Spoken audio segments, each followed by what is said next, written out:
Shalom. Saya mengajak kita semua membuka Alkitab kita dari Mazmur 32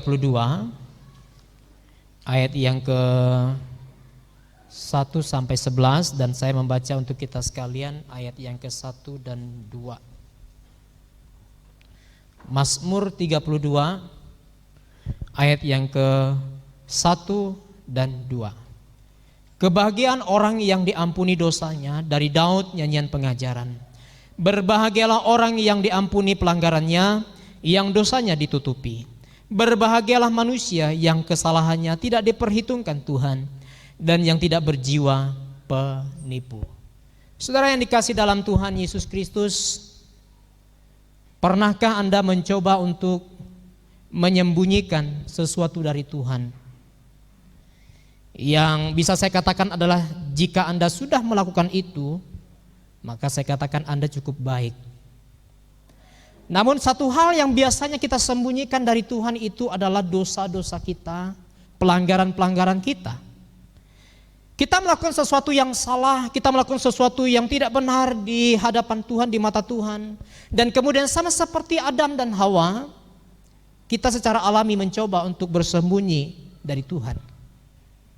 Kita tahu di dalam hati kita bahwa Tuhan itu adalah Tuhan yang baik, Tuhan yang kudus, Tuhan yang adil. Jadi kita berusaha untuk menyembunyikan diri kita dan dosa kita secara baik dari Tuhan. Tapi kenyataannya adalah bahwa tidak ada satu pun dosa yang dapat kita sembunyikan. Bahkan apapun tidak bisa kita sembunyikan dari Tuhan. Itu faktanya. Dan saya memberikan judul firman Tuhan hari ini sesuai dengan teks yang kita baca, yaitu kebahagiaan orang yang diampuni dosanya. Mazmur ini saya sukai karena Mazmur ini berbicara tentang bagaimana Tuhan menutup dosa kita. Ya. Dan Mazmur ini memberikan pilihan yang menarik. Apakah Anda akan berusaha untuk memberi diri Anda diampuni oleh Tuhan, atau Anda berusaha untuk menutupi dosa Anda? Ataukah Anda membiarkan Tuhan sendiri yang akan menutupi dosa Anda? Dan mari kita akan lihat bagian ini dari ayat 1 sampai ayat yang ke-11. Ayat yang ke-1 dan 2 yang sudah saya baca tadi dikatakan, berbahagialah orang yang diampuni pelanggarannya, yang dosanya ditutupi. Pertama-tama, berkat yang Anda alami ketika Tuhan menutupi dosa Anda adalah bahwa Anda akan diberkati. Dan di sini Daud mengatakan bahwa berkat orang-orang yang membiarkan Tuhan untuk menutupi dosanya. Kata diberkati di sini mengacu pada keadaan kebahagiaan. Dan kata kebahagiaan ini adalah keadaan yang diinginkan oleh semua orang, yang kita semua cita-citakan jauh dalam lubuk hati kita. Kita ingin bahagia dalam pernikahan kita, kita ingin bahagia dalam rumah tangga kita, kita ingin bahagia dalam pekerjaan kita. Dan Daud menggambarkan kebahagiaan ini, berkat ini dalam dua cara. Ayat yang ke-1 dan 2 dikatakan bahwa Anda akan mengalami berkat kembar ketika Tuhan menutupi dosa Anda. Yang pertama, ayat yang ke-1 dikatakan bahwa berbahagialah orang yang diampuni pelanggarannya, yang dosanya ditutupi.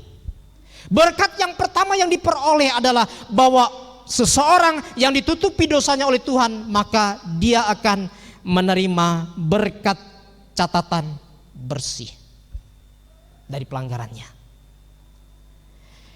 Di sini Daud menyatakan bahwa berkat orang yang membiarkan Tuhan itu diberkati. Dan pertama, berkat itu adalah catatan kita bersih. Bukankah bagus bagi kita untuk memiliki catatan-catatan yang bersih? Bukankah lebih bagus bagi kita bebas dari masa lalu?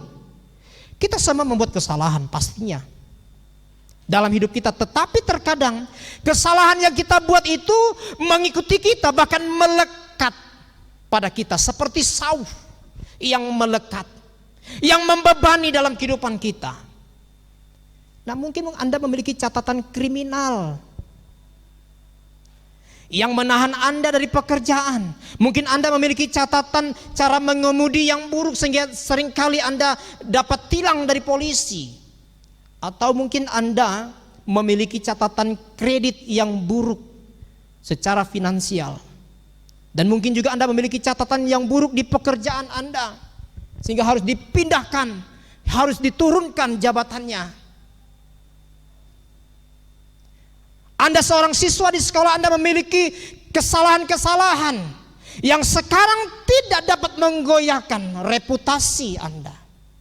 Nah, pertanyaannya, bukankah lebih bagus jika ada seseorang yang datang, yang masuk dan membersihkan seluruh catatan-catatan kriminal itu, dan dia memberikan Anda sebuah awal yang bagus, yang baru, dan membiarkan Anda memulai lagi dari awal, memulai lagi dari nol. Tuhan menawarkan ini, dan dia melakukannya untuk Anda dan saya. Dia memberikan kepada kita catatan-catatan yang bersih. Dia membersihkan catatan-catatan kriminal kita. Dan Daud berkata, berbahagialah orang yang diampuni pelanggarannya, yang ditutupi dosanya. Kata yang digunakan diampuni secara harfiah berarti diangkat dan dibawa pergi pelanggaran itu. Jadi orang yang diampuni itu pelanggarannya diangkat dan dijauhkan dari orang itu. Seolah-olah Tuhan mengambil semua dosa kita dan membawanya jauh dari Anda. Kemudian kata menutupi. Kata menutupi di situ bisa berarti bahwa dia tersembunyi. Tersembunyi dari mana? Dari pandangan. Sehingga pelanggaran-pelanggaran kita itu diangkat tadi, diampuni, dimaafkan, diangkat, dibawa jauh, sehingga dia tersembunyi dari pandangan Anda dan dari ingatan-ingatan kita. Jadi kata pertama diampuni harus demikian terjadi dalam kehidupan kita. Jadi kita harus diampuni dosa kita, dibuang jauh-jauh. Sebagaimana pujian kita, sejauh timur dari barat Engkau membuang dosaku. Jadi Tuhan membuang dosa kita. Jadi catatan-catatan dosa kita tadi dihapus, ditutup, disembunyikan dari mata yang melihat. Nah, mungkin Anda bertanya-tanya dalam hati Anda, bagaimana bisa Tuhan melakukan itu? Bagaimana Tuhan dapat dengan mudah mengambil dosa-dosa saya, pelanggaran saya, dan membawanya pergi, menghapuskannya sepenuhnya, seutuhnya? Bagaimana Tuhan dapat menutupi dosa Anda dengan cara ini? Jawabannya adalah Yesus Kristus.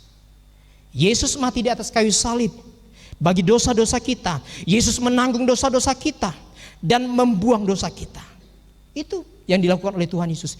Dia membersihkan catatan-catatan kita. Oleh karena itu Daud berkata, diberkatilah orang yang diampuni pelanggarannya dan dosanya yang ditutupi. Itu berkat yang pertama, yaitu kita dibersihkan dari catatan-catatan dosa pelanggaran kita. Lalu berkat yang kedua, ayat yang kedua dikatakan, berbahagialah manusia yang kesalahannya tidak diperhitungkan, yang tidak berjiwa penipu. Berkat yang kedua adalah adanya hati yang bersih, yaitu frasa terakhir, yang tidak berjiwa penipu. Tidak banyak orang dari kita yang hari ini bisa berjalan dengan hati yang bersih. Sebagian dari kita memiliki hati yang sangat membebani kita. Hati nurani kita mungkin mengutuk kita. Aku jahat, aku salah, aku keliru. Kita merasa kotor, kita merasa ternoda. Oh, betapa beruntungnya orang yang memiliki hati yang tidak penipu, yang bersih. Ayat yang kedua dikatakan, mengampuni kesalahan dosa saya. Berbahagialah orang yang dosanya tidak diperhitungkan oleh Tuhan, yang jiwanya tidak menipu. Ini berbicara tentang seseorang dengan hati yang bersih di dalam dirinya di hadapan Tuhan. Ya, jadi seseorang yang datang di hadapan Tuhan harus memiliki hati yang bersih, hati yang dibersihkan tadi, catatan-catatan yang dibersihkan, dan sehingga memiliki hati yang bersih di hadapan Tuhan. Dan dikatakan Tuhan tidak menghitung dosa orang itu terhadapnya, dan hati orang itu terbuka dan jujur kepada Tuhan. Ini gambaran yang sangat indah sekali. Inilah yang terjadi ketika Anda sepenuhnya datang kepada Tuhan, meletakkan hati Anda di hadapan Tuhan, dan tidak lagi ada penipuan yang tersembunyi di hati. Karena Tuhan mengetahui, saya katakan di awal tadi bahwa tidak ada satu pun yang dapat kita sembunyikan dari Tuhan. Tidak ada satu benteng pun yang bisa menghalangi pandangan Tuhan, pengetahuan Tuhan terhadap apa yang kita lakukan, apa yang kita kerjakan. Tuhan tahu semuanya, Tuhan tahu segala-galanya. Dan saudara, kita harus membuka hati kita benar-benar kepada Tuhan. Dan Tuhan berkata, aku tidak menuntut engkau, aku tidak memberikan dosa Anda, tidak akan membiarkan lagi Anda hidup dalam dosa, dan aku akan menghapus catatan-catatan itu. Dan ini penting bagi kita. Makanya kita datang ke rumah Tuhan, makanya kita berbakti di hadapan Tuhan, karena kita ini adalah manusia yang rentan, orang yang penuh dengan dosa, dan kita datang ke hadapan Tuhan. Dikatakan berbahagialah orang yang ditutupi dosanya, berbahagialah orang yang dosanya tidak diperhitungkan, yang kepadanya dan jiwanya tidak penipu. Namun hari-hari ini kita banyak melihat orang yang menipu, ulung sekali dalam penipuan. Tapi Tuhan berkata berbahagialah. Nah, berkat yang pertama tadi, catatan kriminal kita dihapus. Lalu yang kedua, kita diberikan hati yang bersih. Lalu kemudian ayat yang ketiga dan 5, pemazmur kembali. Kalau tadi dia bercerita tentang berkat yang diperoleh oleh orang yang dihapus, ditutupi dosanya. Terus sekarang pemazmur kembali ke pengalaman pribadinya. Ayat yang ketiga sampai 5 dikatakan di sana, selama aku berdiam diri, tulang-tulangku menjadi lesu, karena aku mengeluh sepanjang hari. Sebab siang malam tanganmu menekan aku dengan berat, sumsumku menjadi kering, seperti oleh teriknya musim panas. Dosaku kubiarkan kepadamu, perhatikan, dan kesalahanku tidaklah kusembunyikan. Aku berkata, aku akan mengaku kepada Tuhan pelanggaran-pelanggaranku, dan engkau mengampuni kesalahan karena dosaku. Saudara, dalam ayat yang ketiga dan 5 ini Daud melanjutkan pembicaraan tentang beban yang Anda tanggung ketika Anda menutup dosa, Anda rapat-rapat baik-baik. Dan seolah-olah Tuhan tidak tahu, seolah-olah Tuhan dapat dikelabui, dibohongi. Mungkin pendeta bisa dibohongi, mungkin istri bisa dibohongi, mungkin suami bisa dibohongi, orang-orang segereja bisa dibohongi. Anda bisa mengelabui semua. Tetapi di sini dikatakan bahwa Daud melanjutkan pembicaraannya tentang beban yang akan diperoleh, yang ditanggung oleh orang yang menutupi dosanya. Dan dia melakukan itu melalui pengalamannya pribadi yang mencoba untuk menutupi dosanya.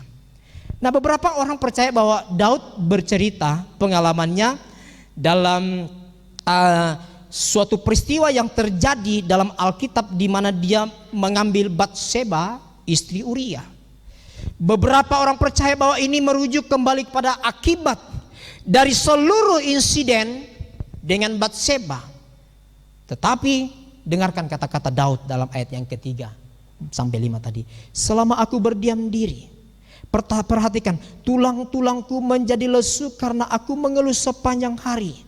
Ayat yang ketiga ini bukan berbicara soal ketundukan Daud, bukan soal keheningan Daud sebagai seseorang yang menunggu di hadirat Tuhan. Bukan. Itu bisa menjadi jenis keheningan yang baik, di mana seseorang menunggu dalam hadirat Tuhan. Bukan. Tetapi di sini kita melihat bahwa sebaliknya, ini adalah keheningan Daud yang menahan pengakuan dosanya di hadapan Tuhan. Dan ada sejumlah alasan mengapa mungkin Anda menahan pengakuan dosa. 1, gengsi. Gengsi dong, kita ini orang terhormat. Masa kita mengakui kesalahan kita? Pak, saya selingkuh, Pak, saya korupsi, Pak, saya ini pekerja yang tidak terhormat, saya ini pekerja yang makan gaji buta, yang waktu kerja saya ini sukanya jalan-jalan, Pak. Kita tidak mau mengakui itu kelemahan kita tidak mau melakukan itu. Kita anggap bahwa kita bisa menyembunyikan, sama seperti kita ketika berlibur toh. Kita berlibur ke gunung, ke kota-kota tua atau kota manapun, ke laut. Biasanya kan kalau kita berlibur, kita foto-foto, jepret, jepret, jepret. Nah, suatu ketika saya melihat foto saya, waduh, kok saya salah kostum ya? Kok perut saya tambah buncit ya? Saya berusaha untuk menyembunyikan, saya berusaha untuk menolak keadaan itu, dan saya pikir itu kesalahan kamera. Dan kita berusaha untuk menyembunyikan keadaan itu, sehingga kita tidak mengakui, oke, ya, aku ternyata selama ini makanku banyak, atau aku kurang olahraga. Sehingga beberapa hari yang lalu saya mulai coba fitness. Tapi sampai hari ini masih jarum. Sini buka jaket, buka baju agak kesulitan. Dan saya melihat lemak di perut saya sudah mulai nambah lagi. Lalu saya timbang berat badan saya, oh sudah 73 sekarang. Saya harus turunkan 5 kilo lagi biar kembali ke 68. Idealnya. Saudara, yang dikasih Tuhan, inilah yang membuat seseorang tidak mau mengakui dosanya di hadapan Tuhan. Karena apa? Karena dia bangga dengan dirinya, bangga dengan posisinya. Tentu kebanggaan bisa menjadi faktor seseorang untuk tidak mengakui. Dan terkadang Anda hanya tidak mau mengakui bahwa Anda salah. Saya kan atasan, saya kan pimpinan, saya kan senior, masa saya mengakui kesalahan saya? Itu orang yang bodoh. Orang yang bodoh, yang tidak mau mengakui kesalahan. Dan di lain waktu, Anda mungkin menahan pengakuan karena putus asa. Anda mungkin begitu diliputi rasa bersalah dan kesalahan Anda itu, sehingga Anda tidak percaya bahwa Tuhan mengampuni dosa Anda. Tuhan sanggup mengampuni Anda. Anda tidak percaya. Tetapi saya mau katakan bahwa bagaimanapun juga Tuhan kita adalah Tuhan yang setia. Dia Tuhan yang adil. Dia akan mengampuni dosa kita. Dikatakan oleh firman Tuhan, ketika kita datang dan mengakui pelanggaran kita, maka Dia Tuhan yang setia dan adil. Dia akan mengampuni dosa kita. Perhatikan bagaimana Daud menyebut periode hening atau berdiam diri sebagai waktu yang sia-sia. Dikatakan frasanya di situ, tulang-tulangku hilang, aku mengerang sepanjang hari. Jadi periode hening, periode diam diri, yang tidak mengakui dosanya, yang tidak mau mengakui pelanggarannya itu, dikatakan oleh Daud ada waktu yang sia-sia. Dosa yang tidak diakui memiliki efek melumpuhkan pada diri seseorang. Saya mau katakan, dosa yang tidak diakui di hadapan Tuhan, maka dosa itu memiliki efek yang melumpuhkan. Dan ini berbahaya. Ini akan membuang energi, segala daya kita secara fisik maupun secara spiritual. Dan ini benar-benar akan menyeret Anda jatuh ke bawah kalau Anda tidak segera bangkit. Nah, bagaimana dengan Anda yang datang hari ini? Pernahkah Anda berpegang teguh pada Tuhan? Pernahkah Anda menolak untuk mengakui bahwa aku berdosa Tuhan, aku melakukan pelanggarannya Tuhan? Pernahkah Anda putus asa dari pengampunan yang hendak Tuhan berikan? Jika demikian, Anda tahu apa yang dikatakan oleh Daud. Apakah Anda sedang berbicara dengan Tuhan saat ini? Jika tidak, saya katakan jangan buang-buang waktu Anda lagi. Bicaralah dengan Tuhan. Bukalah hatimu untuknya dan biarkan Tuhan untuk mengampuni Anda dari dosa Anda. Dan ini akibat atau beban yang ditanggung oleh seseorang ketika menutupi dosanya. Ayat yang ketiga, yaitu dia memiliki waktu yang sangat sia-sia. Yang keempat, ayat yang keempat, dikatakan, sebab siang malam tanganmu menekan aku dengan berat, sumsumku menjadi kering seperti seperti oleh terik musim panas. Di sini Daud mengatakan dia begitu lelah dengan rasa bersalah. Ya, orang yang tidak terbuka terhadap pasangannya, menyembunyikan perselingkuhannya, diam-diam dia suka lihat YouTube atau video-video atau gambar-gambar porno, padahal dia sudah punya istri. Ketika berbicara dengan orang lain, matanya mata keranjang. Lihat orang dari atas bawah.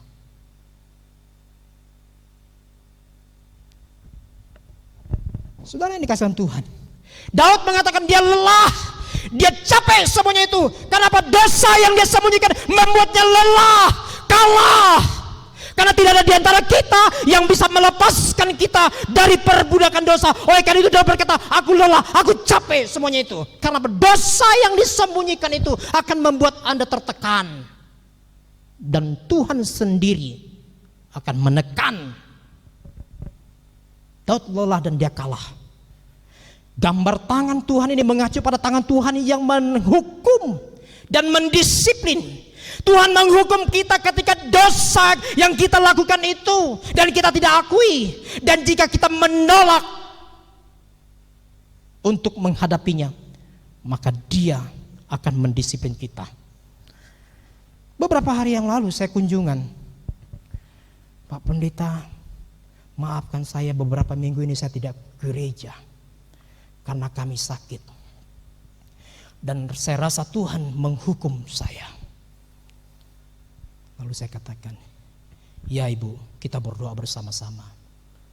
Kalau Ibu tahu, kalau Ibu sadar, maka segeralah berubah. Ya, segeralah berubah. Tetapi saya mau katakan bahwa tidak semua tidak semua kesusahan-kesusahan yang kita hadapi dalam kehidupan kita itu adalah karena dosa. Contohnya siapa? Contohnya Ayub. Ayub dihukum, dihajar habis-habisan. Itu bukan karena dia berdosa. Tapi ada juga orang yang betul-betul dihukum oleh Tuhan karena satu-satunya yang dapat menyadarkan dia adalah tangan Tuhan yang kuat itu. Kalau orang tegar tengkuk, kalau orang keras kepala, maka satu-satunya yang dapat membuat dia sadar adalah Tuhan sendiri. Makanya kalau Tuhan yang turun tangan, bahaya. Lebih baik teman yang menegur kita, lebih baik hamba Tuhan yang menegur kita. Kalau sudah Tuhan yang menegur kita, bahaya. Bisa lumpuh kita dibuatnya Tuhan. Bisa selesai karir kita. Tidak ada kesempatan. Nanti bagian frasa berikutnya saya akan jelaskan. Nah, oleh karena itu, di sini rasa bersalah ini betul-betul menekan Daud, dan dia merasa kalah, dia resah, dia lelah untuk semuanya itu. Daud tahu dia salah. Dia tahu harus berterus terang kepada Tuhan, tapi dia menolak untuk melakukan itu. Dan tangan Tuhan bisa menjadi sangat berat. Dan semakin lama Anda menahan, semakin lama Anda menahan, maka semakin Anda merasa berat. Pernah jalan 1-2 kilo, bawa 1 kilo atau 2 kilo beras. Beras 1 kilo, 2 kilo itu kan ringan toh? Tapi kalau di bawah 10 kilometer, yang 2 kilo ini menjadi ringan, terasa berat. Karena apa? Jauhnya perjalanan. Demikianlah kalau beban kita pikul, dia akan semakin memberatkan kita. Jika Anda merespon dengan cepat, maka prosesnya akan menghasilkan sukacita. Tetapi ketika Anda menolak roh Tuhan, Anda akan sengsara. Saya tidak tahu dosa apa yang Anda sembunyikan hari ini. Anda diam-diam berselingkuh. Anda diam-diam menggelapkan sesuatu. Anda diam-diam bersekongkol dengan seseorang. Saya tidak tahu, Tuhan yang tahu. Segera akui, jangan sampai tangan Tuhan menekan dan membuat Anda kalah. Tetapi ketika Anda menolak Tuhan, maka Anda akan sengsara. Daud sangat menderita, tersesat dalam keheningan dan lelah karena rasa bersalah. Daud masih menolak untuk mengakui dosanya di hadapan Tuhan. Apakah Anda demikian? Lalu ayat yang kelima. Ayat yang kelima, dosaku kuberitahukan kepadamu dan kesalahanku tidaklah kusembunyikan. Aku berkata, aku akan mengaku kepada Tuhan pelanggaran-pelanggaranku, dan Engkau mengampuni kesalahan karena dosaku. Nah, ini dia. Kita membaca ayat yang kelima ini, dikatakan bahwa Daud mengaku dosanya. Dia mengaku dosanya dan tidak menutupi kesalahannya. Dan dia berkata bahwa saya akan mengakui pelanggaran saya kepadamu ya Tuhan. Dan Tuhan mengampuni kesalahanku, kata Daud. Daud akhirnya mengakui.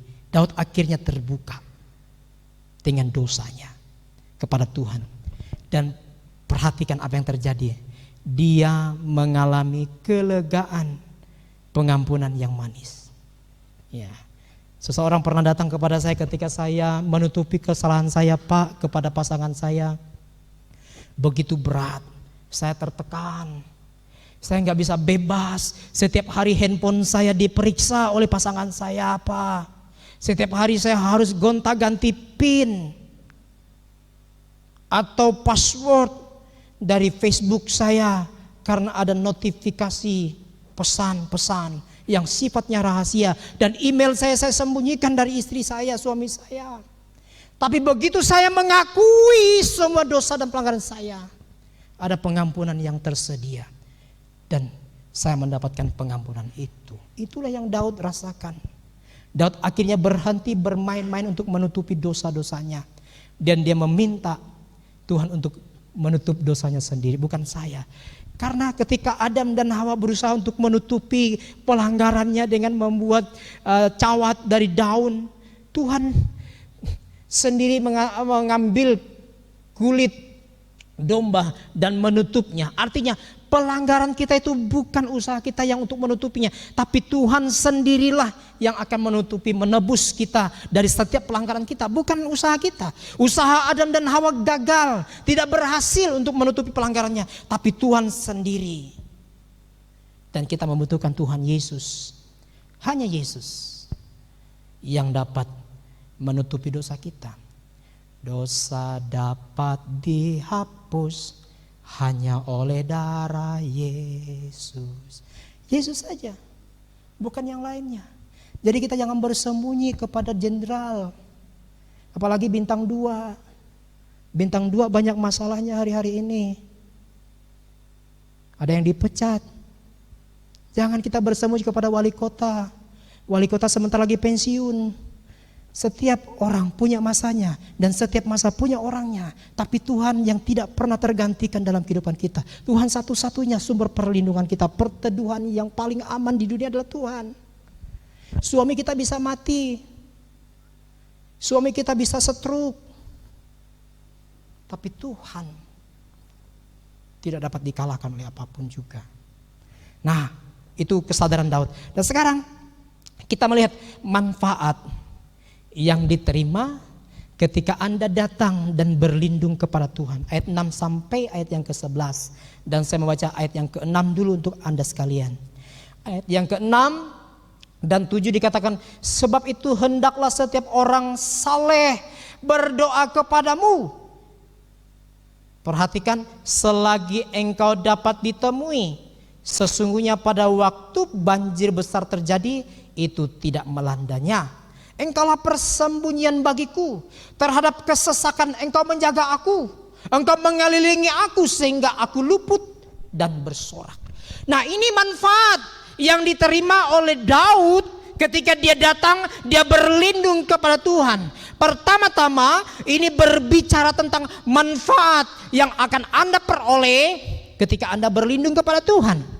Dan Daud memberitahukan kepada kita tentang 2 manfaat itu. Yang pertama, ketika Anda berlindung di hadapan Tuhan, Anda akan dilindungi oleh perlindungan Tuhan. Dan yang kedua, Anda akan dilindungi oleh cinta kasihnya Tuhan yang tak berkesudahan. Nanti ayat yang ke-8 sampai ayat yang ke-11. Kita fokus ke ayat yang ke-6 dan 7. Daud pindah ke sini. Dari kesaksiannya yang buruk, yang keliru, yang salah itu, dia berbalik ke nasihat. Dia memberikan nasihat kepada kita. Dia baru saja membagikan kesaksiannya tentang bagaimana dia akhirnya mengakui pelanggarannya, dosanya kepada Tuhan. Dan betapa beruntungnya akhirnya, betapa beruntungnya akhirnya Tuhan mengampuni dosanya. Sekarang dia mendesak kita untuk melakukan hal yang sama seperti yang dia lakukan. Perhatikan nasihat ini. Nasihat ini ditujukan kepada orang-orang saleh. Ya, orang-orang saleh. Adakah orang saleh di sini? Lagi mancing Pak Saleh. Ya, bukan Pak Saleh yang saya maksudkan di sini. Orang soleh, ya, orang yang saleh. Nah, kata Ibrani hasid ini mengacu kepada orang-orang kudus, orang-orang yang menjadi kepunyaan Tuhan. Orang saleh adalah orang yang mengaku dosa, yang datang kepada Tuhan, yang berlindung kepada Tuhan. Nah, Daud berkata, hendaklah setiap orang saleh berdoa kepadamu ya Tuhan, selagi engkau dapat ditemui. Perhatikan, ungkapan ini menarik. Selagi engkau dapat ditemui, berarti ada saat-saat di mana dapat menyiratkan kepada kita bahwa Tuhan tidak mau ditemui. Ya toh? Perhatikan, selagi engkau mau ditemui, berarti ada saat-saat di mana Tuhan tidak mau ditemui lagi. Firman Tuhan sendiri berkata, jangan beri berlian kepada babi. Karena apa? Babi akan kembali ke kubangan. Artinya, kalau Tuhan sudah berbicara demikian, maka tidak ada kesempatan bagi kita untuk menemui Tuhan lagi, karena Tuhan sudah tidak mau ditemui. Oleh karena ayat itu, selagi engkau dapat ditemui, ini menyiratkan bahwa ada waktu-waktu di mana Tuhan tidak mau ditemui. Dan saya percaya ini adalah sebuah nasihat kepada kita. Berdoa sekarang juga. Bukan nanti, bukan besok. Siapa yang tahu hari besok? Tiba-tiba kita pulang ke gereja, tertabrak bebek dan kita mati ditabrak bebek. Sehingga koran berbicara, ada orang pulang ke gereja ditabrak bebek, meninggoy. Lucu beritanya. Itu kedahsyatan Tuhan, ditabrak bebek bisa mati. Loh, orang di WC aja bisa mati. Ya toh, lagi perang nih Rusia sama Ukraina, orang lagi bom datang, mati di tempat toilet. Jadi dimanapun kita bisa mati. Di rumah Tuhan juga bisa mati. Ada orang yang sedang khotbah, amin, meninggal. Oleh karena itu Daud berkata, temui Tuhan sekarang, selagi dia mau ditemui. Kalau besok, kita tidak tahu, itu rahasia Tuhan. Kita nggak tahu besok apa yang terjadi dalam kehidupan kita. Kita pernah mendengar berita kabar, loh kemarin lagi chat sama aku, loh kemarin lagi video call sama aku, sehat bugar badannya. Loh kok tiba-tiba dia mati? Itu. Nah, oleh karena itu Daud berkata, saya percaya ketika Daud berkata, selagi engkau dapat ditemui, artinya kita harus datang sekarang, berdoa sekarang. Ini adalah cara lain untuk mengatakan hari ini adalah hari keselamatan. Dan tidak ada seorang pun di antara kita yang dapat menguasai hari esok.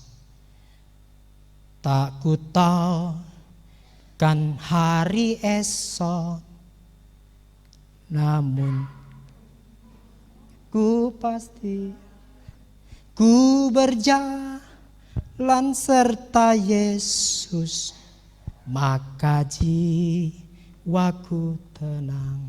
Sekarang kita nggak tahu hari esok.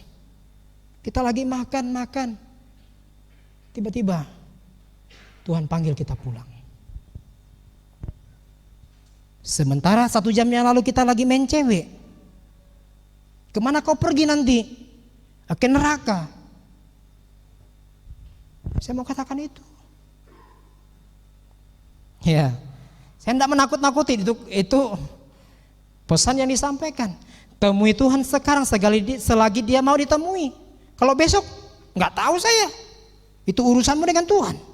Dan ketika Anda berseru dengan iman kepada Tuhan, Tuhan tidak hanya akan menutupi dosa Anda, tapi Tuhan juga akan menutupi Anda. Artinya dia memberikan perlindungan kepada kita. Amin.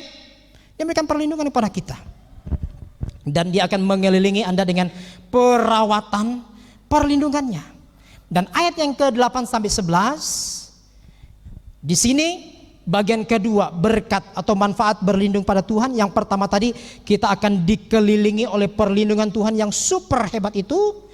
Dalam Filipi pasal yang keempat, bahwa damai sejahtera Tuhan akan mengawal kita, menjaga kita. Lalu kemudian yang kedua, kita dikelilingi oleh cinta kasih Tuhan yang tak berkesudahan. Nah, kemudian yang kedua ini, Anda dikelilingi oleh cinta Tuhan yang tak berkesudahan. Kasih Allah tak berkesudahan, selalu baru setiap pagi. Setiap pagi. Kalau makanan kita mungkin bisa dipanas-panasin, tapi berkat Tuhan tidak pernah basi. Berkat Tuhan selalu baru. Oleh karena itu saya percaya resesi sebesar apapun, sedahsyat apapun, tidak akan mengurangi berkat Tuhan dalam kehidupan kita. Makan siang, makan malam, makan pagi kita tidak akan berkurang meskipun dengan singkong. Tidak akan mengurangi berkat Tuhan dalam kehidupan kita. Dan dikatakan ayat ke-8, aku hendak mengajar dan menunjukkan kepadamu jalan yang harus kau tempuh. Aku hendak memberi nasihat, mataku tertuju kepadamu. Janganlah seperti kuda atau bagal yang tidak berakal, yang kegarangannya harus dikendalikan dengan tali les dan kekang. Kalau tidak, ia tidak akan mendekati engkau. Banyak kesakitan diderita orang fasik, tetapi orang percaya kepada Tuhan dikelilingi oleh apa? Kasih setia Tuhan. Ketika Anda menjadikan Tuhan sebagai tempat persembunyian, mungkin di rumah Anda tidak aman, Anda terus dimaki-maki oleh mama Anda dimaki-maki oleh orang tua. Hei anak kurang ajar, pergi kau dari rumah ini. Lalu anak-anak berkata, siap, tidak perlu diusir pun aku akan pergi. Karena apa? Rumah tangganya seperti kapal pecah yang setiap hari perang. Suami perang dengan istri, anak-anak perang dengan orang tua. Anak-anak tidak perlu diusir, dia pergi sendiri. Selamat tinggal rumahku. Karena apa? Rumahnya tidak ada berkat. Nah, ketika Anda menjadikan Tuhan sebagai tempat persembunyian, Tuhan akan mengelilingi Anda dengan kasih-Nya yang tak pernah gagal. Dia tak pernah gagal. Karena dia siapa? Karena dia Tuhan. Dia berjanji akan memagari kita, untuk memberikan kepada kita nasihat supaya kita tidak keliru, untuk mengawasi jalan kita supaya kita tidak tersesat. Dan dia berkata dengan keras, jangan keras kepala. Ada orang yang keras kepala. Aku sudah tahu semuanya, aku sudah jago, aku sudah tahu semuanya, mengerti semuanya, tidak perlu kau mengajar padaku. Saudara, jangan keras kepala seperti kuda dan bagal yang kegarangannya harus dikekang oleh tali les dan tali kekang. Ada orang yang begitu didisiplin oleh Tuhan sehingga dia sadar, ya, baru sadar. Jadi kita harus peka. Kita harus peka. Dan kemudian ayat yang ke-11 dikatakan, bersukacitalah dalam Tuhan dan bersorak-soraklah, hai orang-orang benar, bersorak-sorailah, hai orang-orang jujur. Saudara, orang benar adalah orang yang catatannya dibersihkan, yang pelanggarannya ditutupi. Ketika Anda mengizinkan Tuhan untuk menutupi dosa Anda, maka Anda akan mengalami berkat dari catatan yang bersih, dan Anda akan diberikan hati yang bersih. Tetapi ketika Anda menolak, maka Anda akan mengalami tekanan, Anda akan mengalami gelisah, Anda akan lelah dan kalah. Tetapi ketika Anda mengizinkan Tuhan, maka berkat Tuhan akan memberikan perlindungan, dan kasih setianya tak pernah berkesudahan. Jadi sebagai kesimpulannya, pertanyaan saya untuk Anda sekalian hari ini adalah, siapa yang menutupi dosa Anda?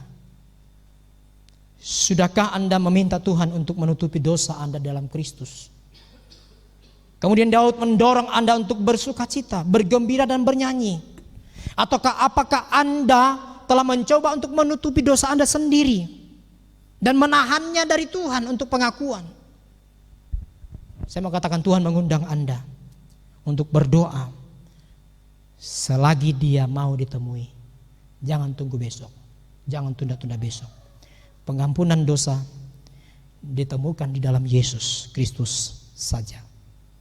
Berlindunglah kepada Tuhan dan percayalah kepadanya sekarang, bukan besok, bukan nanti, tapi sekarang.